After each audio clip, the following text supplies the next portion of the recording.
One of the more interesting yet potentially very confusing parts of working with smart objects is when you make smart objects that are nested inside other smart objects, which sounds very complicated, but let me show you an example of what we could do with this in a very simple kind of a way.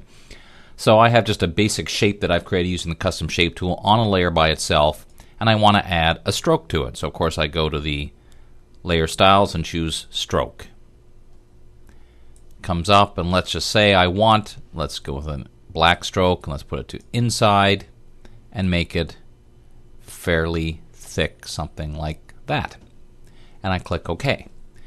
Well, now the problem has always been, what if I want a second stroke of a different color on this same object? That was always a much more difficult duplicate the object, all kinds of complicated kind of stuff. But this is where, once again, smart objects can come to the rescue. So at this point I have just a basic shape with the stroke layer style. Well, I can take this and convert it to a smart object, which means now we no longer see the layer style because it's all part of this smart object. That also means because we can't see the stroke anymore, I can add another one, because before you couldn't add more than one stroke to the same thing. So now let's pick a different color like this so we can see, and right away you can see the difference. Now I'm able to add another stroke outside or even inside, whatever I want, use different combinations, and click OK.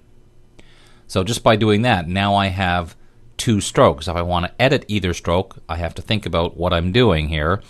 The stroke that you currently see is the yellow one. So if I want to edit that one, I simply double click on the stroke layer style and make it a different size. But if I want to change the color, for example, of the black one, this is my smart object. I have to double click on it to get back to this one where you can see the stroke. Now I can go and say, okay, I really want this to be blue or whatever I want. Click OK to that, close that and save it, and it'll update here. So that's the basic idea, but where you can really start to take this a whole nother level, if you want to, is use the same theory. Again, what if I want another stroke? Same idea. Convert this to a smart object. And now, yes, go back to stroke and say this time let's make a black stroke outside the whole thing.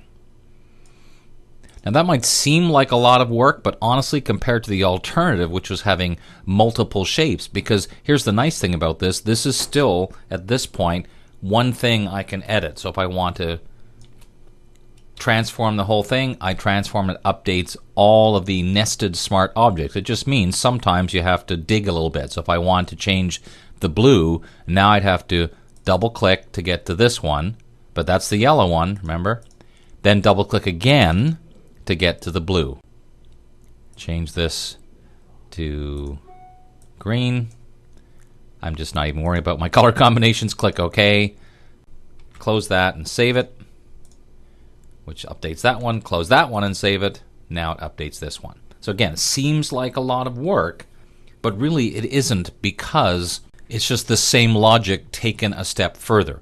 So you can apply this to anything. If you want to apply, let's do this. Let's take our text tool, like that, and make it nice and large. Make it nice and large so we can see it. And I'll do one last thing. For some reason it looks like it's going italic on me, which I don't want. There we go. So now I have some type on there. Well, same kind of rule applies here. If I want to do multiple things to it, let's say, for example, that I want to convert for smart filters so I can do something such as a texture. Again, not that it necessarily makes sense in this case, but for the purpose of demonstration, it will be fine.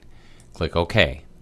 Remember, we said when we talked about smart filters that the one problem is you can't apply more than one mask and more than on multiple smart filters. So the other option would be to convert this to a smart object and then apply some other filter such as, I don't know, add noise for the sake of argument. Click OK. And now you'll see this one has a layer mask. So if I wanted to, I could take my paintbrush, and remove the add noise from parts of it. Then if I double click on this one, it'll come back to here where, as you see, I have my own mask. So I could decide to mask this, close it, save it, and now it updates. So it's the same principle. It just, you really have to put your thinking cap on, but it really opens up some possibilities that frankly we just either couldn't do before or became so complicated with multiple objects. Oh, and by the way, if I double click on this and then double click on this, I still have editable type. Again, something that was just really difficult to do before. So close that, save that, close that, save that.